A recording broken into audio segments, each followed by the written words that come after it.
NDA में बिहार के सीटों का बंटवारा हो गया है। किस पार्टी को कितनी सीट मिली है तो आप सब लोगों को पता है। इसमें एनडीए में जो बिहार के नेताओं में सबसे ज़्यादा खुश कोई अगर नेता है तो वह है चिराग पासवान। चिराग पासवान ने 5 सीट हासिल कर लिया है 40 में से, और उनके चाचा पशुपति कुमार पारस को एक भी सीट नहीं मिला। यहाँ तक तो चिराग पासवान ने खुद को रामविलास का बेटा और बिहार का नेता साबित कर दिया है। लेकिन अब आगे क्या चिराग पासवान की सारी चुनौतियां समाप्त हो गई है? अब आगे पशुपति कुमार पारस क्या करेंगे? तो आप सब लोगों को पता ही होगा कि पारस जी ने आज मोदी के मंत्रिमंडल से इस्तीफा दे दिया। लेकिन कहते हैं ना कि जैसे कि पिक्चर अभी बाकी है, उसी अंदाज में चिराग पासवान की चुनौतियां अभी बाकी है, समाप्त नहीं हुई है।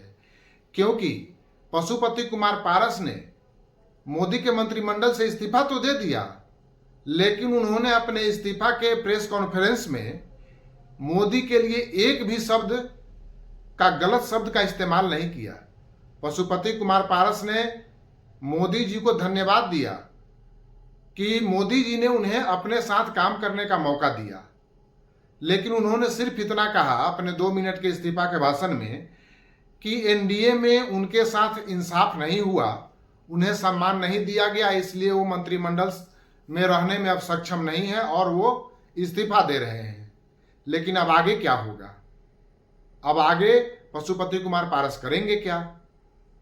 तो आप याद कीजिए पिछला विधानसभा किस तरह से चिराग पासवान ने नीतीश कुमार का खेल बिगाड़ा था। नीतीश कुमार के खिलाफ उम्मीदवार खड़ा करके और खुद को मोदी का हनुमान कह के नीतीश कुमार के खिलाफ उम्मीदवार खड़ा किया और पब्लिक में अपना सेंटीमेंट मोदी सपोर्टर के रूप में बनाए रखा। अब कहीं ना कहीं वही चाल पशुपति कुमार पारस चिराग पासवान के ऊपर आजमाएंगे। जी हाँ, चिराग पासवान के लिए चुनौती अब इससे भी बड़ी है। जिस तरह से वो अपने लिए 5 सीट हासिल कर लिए हैं, एक बाधा को उन्होंने पार किया, बहुत बड़ी बाधा, लेकिन आगे एक और संकट उनके लिए खड़ा है।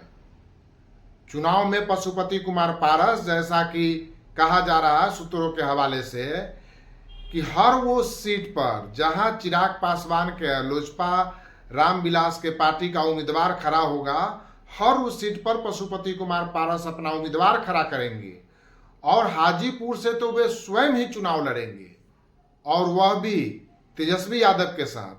तेजस्वी यादव के लगातार संपर्क में है और राजद ने उन्हें इस्तीफा देने के लिए बधाई दिया है और स्वागत भी किया है कि वो हमारे साथ आए, हम उनका स्वागत करते हैं। तेज प्रताप यादव का भी बयान आया है।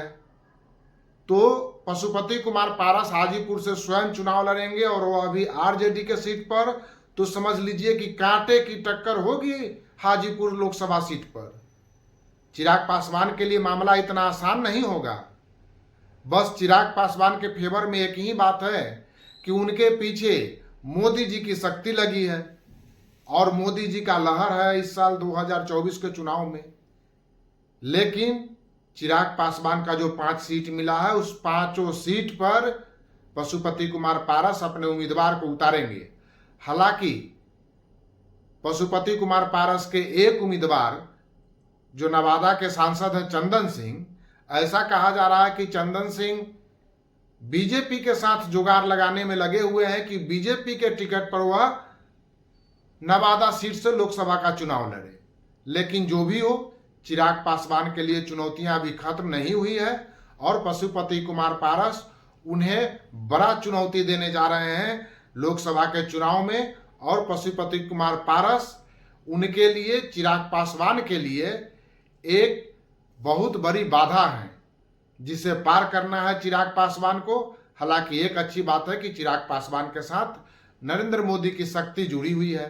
बाकी आपकी इस पर क्या राय है, आप भी कमेंट करके बताएं। देखते रहे तेजस न्यूज। धन्यवाद।